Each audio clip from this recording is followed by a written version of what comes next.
Bonjour madame.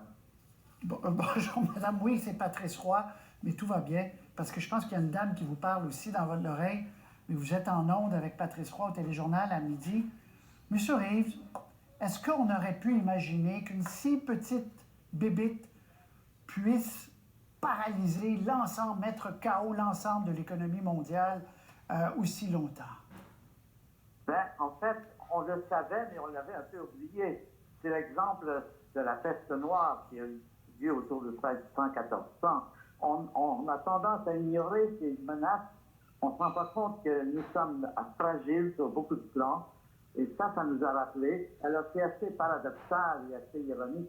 Tout le monde attendait des événements dramatiques, la collapsologie, tout le monde parlait de l'économie et tout ça. Et puis, il nous arrive cette nouvelle de ce coronavirus qui vient d'un domaine que personne, je pense, en tout cas, j'en connais pas beaucoup, de gens qui ont pensé à cette possibilité, qui incluaient cette possibilité. C'est ça qui est étonnant, c'est-à-dire se rendre compte que cet aspect, on l'avait un peu oublié, on pensait qu'on dominait suffisamment bien, et ça nous rappelle cela.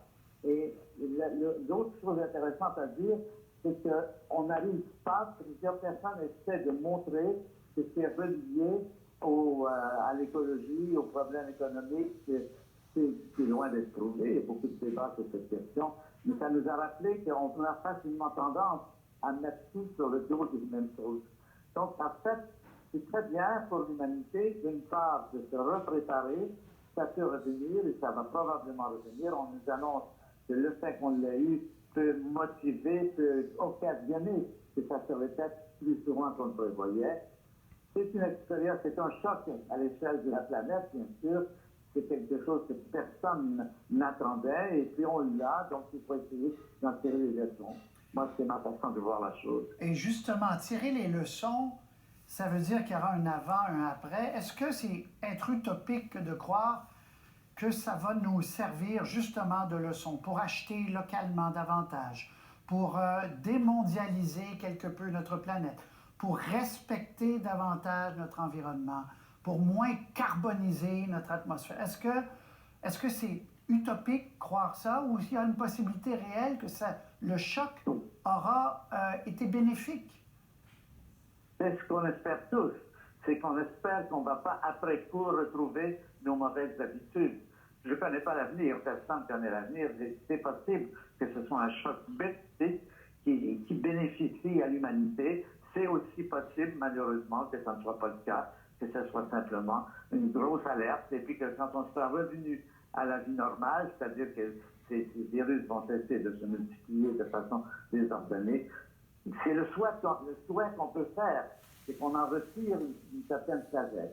Je l'espère, mais encore une fois, comme je vous dis, l'avenir est inconnu, et comme on n'avait jamais, au cours de notre époque, obtenu des choses comme ça, on est parfaitement incapable de dire comment sera la vie dans un an. Vous vous rendez compte, c'est quelque chose de majeur pour toute l'humanité. Dans un mois ou dans un an, personne ne peut dire comment sera l'état de l'humanité. Ça, c'est peut-être la leçon à prendre, c'est que nous sommes fragiles, et nous avons l'exemple là de notre fragilité qui nous touche en plein fouet.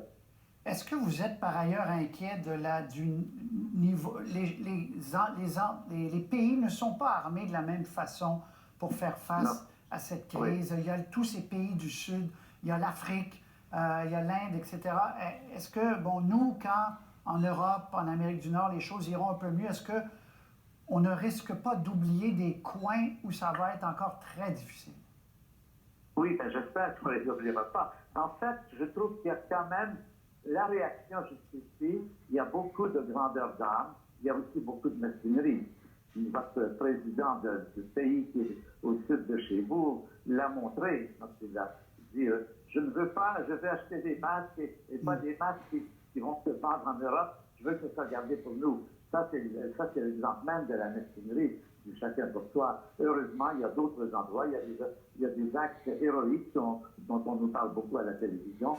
Ça montre que l'humanité, elle est diverse, il y a de tout dans l'humanité. Et c'est quand on a des crises comme ça, des moments aussi épiques, disons, qu'on peut voir un peu quels sont ceux qui savent réagir de façon honnête, humaine, et ceux qui non, c'est vers le repli vers soi et vers moi d'abord. Vous voyez, c'est ça qui est le problème. Ça révèle le bien, mais ça révèle le mal aussi chez les gens Ben en oui. crise.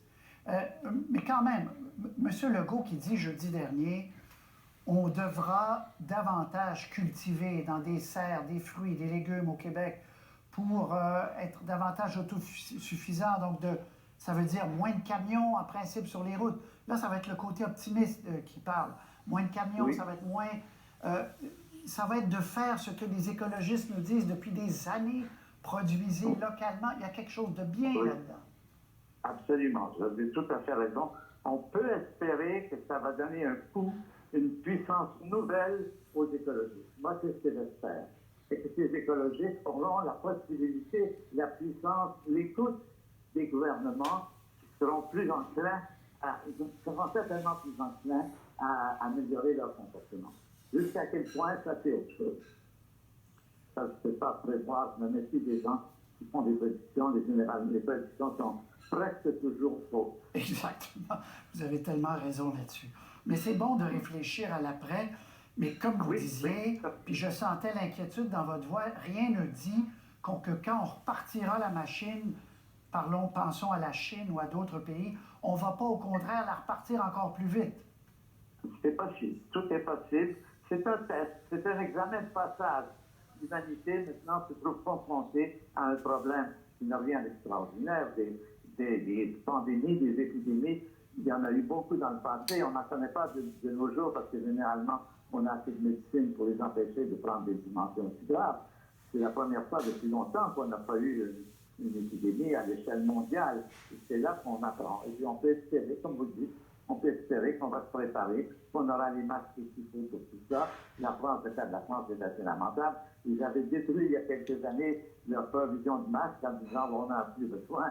Et puis, ils se retrouvent obligés d'en acheter aux Chinois. C'est peut-être des leçons qu'on va prendre. On va se rappeler, se souvenir que c'est possible, que c'est toujours possible.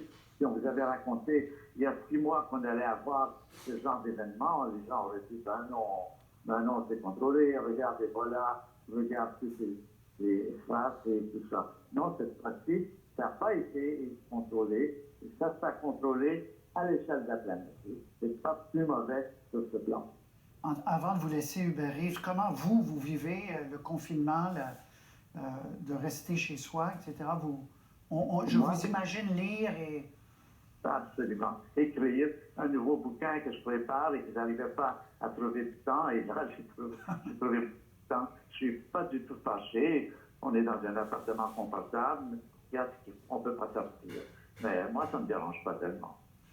Hubert Reeves, astrophysicien, penseur, merci beaucoup de nous avoir parlé de Paris. Merci, à la prochaine. Merci à vous de m'avoir appelé. Au revoir. Au revoir.